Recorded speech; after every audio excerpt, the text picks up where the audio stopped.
What's up, Disney Dudes and Dudettes? In this video, we are going to be breaking down all of the Spider-Man Easter eggs and references you may have missed in Spider-Man Across the Spider-Verse coming up.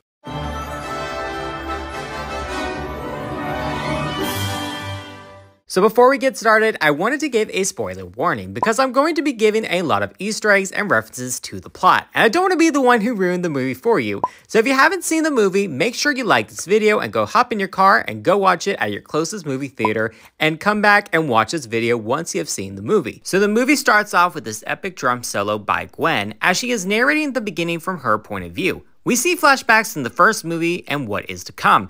This part is very important as it ties into the end of the film. So fast forward through the film, and Gwen is fighting off a vulture variant from another dimension. In Spider-Man 2099, aka Miguel O'Hara, comes through a portal to assist her. So a little background on him, he is the head of the Spider Society and apparently a vampire Spider-Man variant. Gwen makes fun of him because she has never met him. I'm sorry, who exactly are you supposed to be?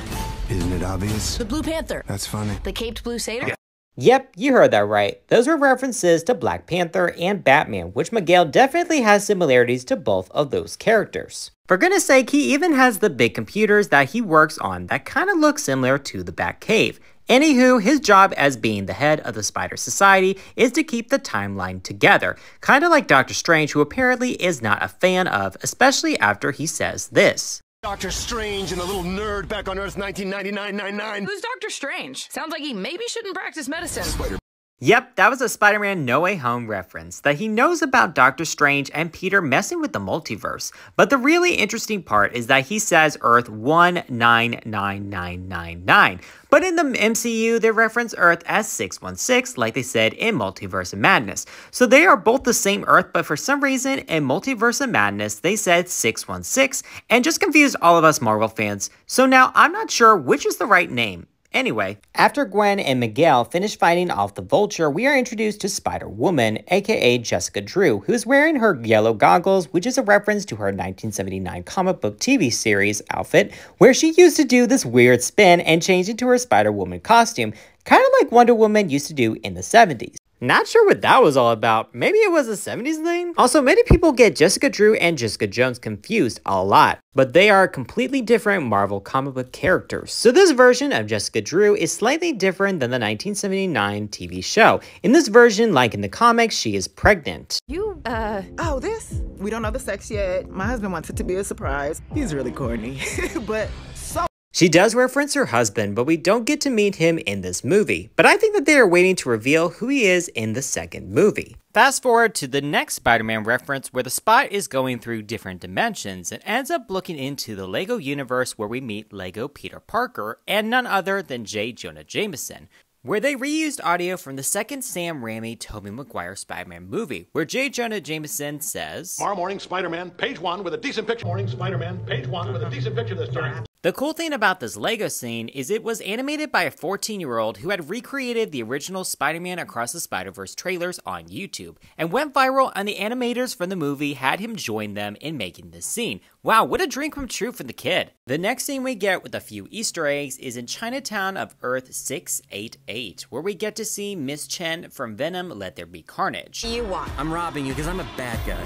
I love how she just eye rolls like, dude, I've seen scarier villains. Another reference is that Spot picks up a pack of gum that says Venom Mint, which is a reference to Eddie Brock, aka Venom. When Gwen is in Miles' bedroom, we can see on his shelf an RC Spider car, which is a callback to the first movie when they meet Aunt May. Then after Miles follows Gwen into a portal, they land on Earth 50101, Mumbattan, a cross between Mumbai and Manhattan. Very clever. Then we meet Pavitr Prabhakar. I'm hoping I'm saying that right. Spider-Man India. He's also voiced by the same actor from Deadpool. It is really cool how he uses his webs with his gold bracelet, like a yo-yo. It's a very cool detail to the character. Also, throughout the film, the word whip changes on the location or on who does the action. As you can see, the word whip is in Hindi, and when Pavitr hits Spot on the back of the head, we see the word Dudette, which translates to like bang or slam. What did you just say? Chai means D, bro. You're saying D. And when Pavitr corrects Miles on the common American chai tea mix-up, I love how Miles is literally spilling the tea and his eyes are so big from embarrassment of saying the wrong word. Also, can we talk about how cool Pravitr's hair is? He has the best hair in the movie, in my opinion. When they're trying to stop Spot from starting up the Collider, Hobby Brown arrives, voiced by Daniel Kaluuya, I'm hoping I'm saying that right, who was W'Kabi in Black Panther. It is really cool how he is made up of different newspapers and textures, and he even moves differently than the rest of the characters of the movie. Kind of like how Miles was animated in the 2018 movie at 12 frames per second to give him a more choppy movement. But then at the end of the movie, once he is more confident, he is animated at 24 frames per second. Also, I like how they animated him to have a guitar not only as an accessory to his outfit, but he uses to do electric shockwaves or to catapult himself off the ground. Very cool. Now when Miles finally gets to the Spider Society, they do this really cool barrel roll camera shot to give it an uneasy feeling like something is off there. The movie uses a lot of different camera techniques and lighting to portray different emotions and feelings throughout the film. Now the animators said that they created over 280 Spider-Verse characters, most of them just made up, but some of them were from specific TV shows and comic books. When they first arrive, all the different variants start making jokes about them not catching the spot, because we all know Spider-Man is all about quips. One of them says, "Puns are my weak spot." Another says, "He's probably hiding in some hole in the wall."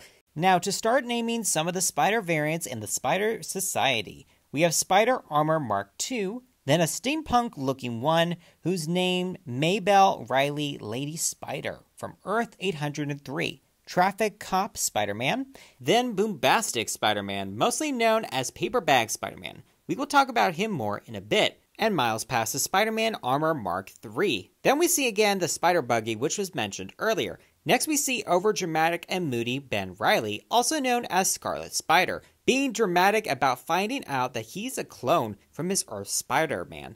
Yeah, he's got a lot of baggage. They have changed his character design over the years, but this guy is hilarious in the movie. Miles meets the Web Slinger, a cowboy Spider-Man who shoots webs out of his gun and whose horse also has a mask for some reason. While taking Miles on a tour, he passes anomalies of villains who have been captured. Several Doc Ocks, a Mysterio, then a PS4 Spider-Man says, "Are you talking to me?" Then we get to see Donald Glover in live action as the Prowler. So cool. Hobby claims that he is the one that catches him, and Glover says, "I slipped." Remember, Glover plays Aaron Davis in the live-action MCU Spider-Man Homecoming, and he referenced having a nephew, and in a deleted scene, he calls Miles on the phone. Who knows, this could definitely be the same Uncle Aaron, who is the Prowler from the MCU, just a few years later. It's just crazy to see a live-action character in a cartoon movie, kind of like Who Framed Roger Rabbit or Chip and Dale Rescue Rangers. Next Spider-Verse character we see is a Spider Byte, who is an avatar like a video game version of herself. As we can see, her actual body is at her home eating Fritos with a video game headset on, kind of like she's playing a VR game. Finally, we get to see Peter B. Parker from the first Into the Spider-Verse movie, and I love that he is wearing a robe and slippers the entire movie. But this time he has returned with his baby daughter, Mayday Parker, who also has spider powers. As Miguel is giving this big explanation about the Spider-Verse, we see something that looks familiar. Yep, we see this tree figure that looks like the timeline shown in Loki and in the post-credits scene of Ant-Man and the Wasp: Quantumania. There is no way that these movies aren't connected. Then Miguel shows these red lines that symbolize canon events in a Spider-Man's life, like milestones in each Spider-Man's journey. The first one we see is comic book Spider-Man from his fifth comic book when he is bitten by the spider. Then behind we see various moments of the iconic upside-down Spider-Man kiss. Then we see Tobey Maguire's Spider-Man when he pulls the symbiote off himself from Spider-Man 3. Then Miles is shown when they lose the people closest to them, and he sees himself losing Uncle Aaron. Then we are shown Andrew Garfield mourning the loss of Captain Stacy when he is killed by the lizard. Peter explains that they were necessary losses that make them who they are, and without those losses they would not have become Spider-Man. Over Miles' shoulder, we see when Uncle Ben dies in the first Tobey Maguire Spider-Man. Then we see Peter Parker from the Spectacular Spider-Man show comforting Aunt May over the loss of Uncle Ben. Then again, Uncle Ben's death from the PS4 video game. Spectacular Spider-Man joins the others in this intervention-type setting and says, "I know it's hard, Miles, but it's the truth." Then they reference the iconic Spider-Man pointing meme, which is also a callback to the first movie's post-credit scene, which was also repeated in the live-action Spider-Man No Way Home. This group of spider people consists of the PS4 Advanced Suit Spider-Man, and then next to him is the Spider-Man from Spiderman Unlimited late 90s animated series. And entering Sector 4 is this dude. Oh, I have web on my face. Spider-Man 2211, aka Max Bourne. And Miles clings to his back kind of like Aladdin does with this bodybuilder. Then after the chase scene commences, we get a glimpse of gray armored Spider-Man Mark 1. Then Spider-Cat, who I think is hilarious, who coughs up a cat hairball spiderweb onto Miles' face. Then we get Spider-Rex. Yep, a Spider-Man dinosaur, and when he thwips, it says T-Whip. Chibi Spiderman, the really small one with the big eyes, then Spider-Monkey, and then Web-Slinger Cowboy Spiderman. For the Wild West universe and the Ultimate Spider-Man animated series, he fires bullets from his revolver. Miles and Web-Slinger end up in a Clint Eastwood-style duel. The frame goes to a 293:1 effect ratio like it does in westerns. Even the background changes to a Wild Wild West. Miles shoots a web at Web-Slinger before he has time to draw his gun and barely escapes. Then we get this scene. And then I looked at my uncle and... let me guess. He died? The fact that the animators put this in the movie is so hilarious. While being chased, Miles slides in between the legs of Flash Thompson Spider-Man, aka Captain Spider-Man. He wears the Letterman jacket. Miles swings ahead of the Bombastic Bagman. This is from the comics when Peter gets stuck in the Fantastic Four's Baxter building, has to borrow one of their suits, and wears a brown paper bag over his head to disguise himself, and also has no shoes. We also catch a glimpse of the Spiderman Popsicle from the first film. We of course see Spider-Man from Mangaverse, and Miles just pushes him away, and Canadian Spider-Woman, we only get a quick glimpse of her. Then Miles passes by Charlotte Webb, the Sun Spider who has Ehlers-Danlos syndrome that affects her joints and cognitive tissues, so she uses a wheelchair and crutches. The 1967 Spider-Man from the animated series returns from the 2018 movie post-credit scene, then he slowly passes by Miles because of the way he is animated, which is 2D animation. And this Spider-Man holding the two ends of the building definitely is a reference to this scene in the Tobey Maguire Spider-Man movie. And this Spider-Man is a DJ and actually helped with the soundtrack of the film. Then Miles runs through a danger room and passes through various Sinister Six variants, and passes by a Doc Ock, one that says, "Hello, Peter," which is the same audio from the Doc Ock in Spider-Man No Way Home. And later on in the film, when Peter B puts Mayday to sleep, she is wearing Spider-Ham's PJs. While the rest of the Spider variants are hunting down Miles, we also get to see more of Scarlet Spider being overly dramatic and narrating every little thing he does. It's so funny. Perfect pose. Possible disturbance in the alley. Better go check it out. Now I'm here in the alley. There's something unusual happening. Looking at the walls, those are normal, but there's something in front of me. Finally, Miles makes it home, and you won't believe what happens next. But I'm not going to tell you because I don't want to spoil the cliffhanger for everyone, so just have to go and see the movie for yourself to find out what happens next to Miles.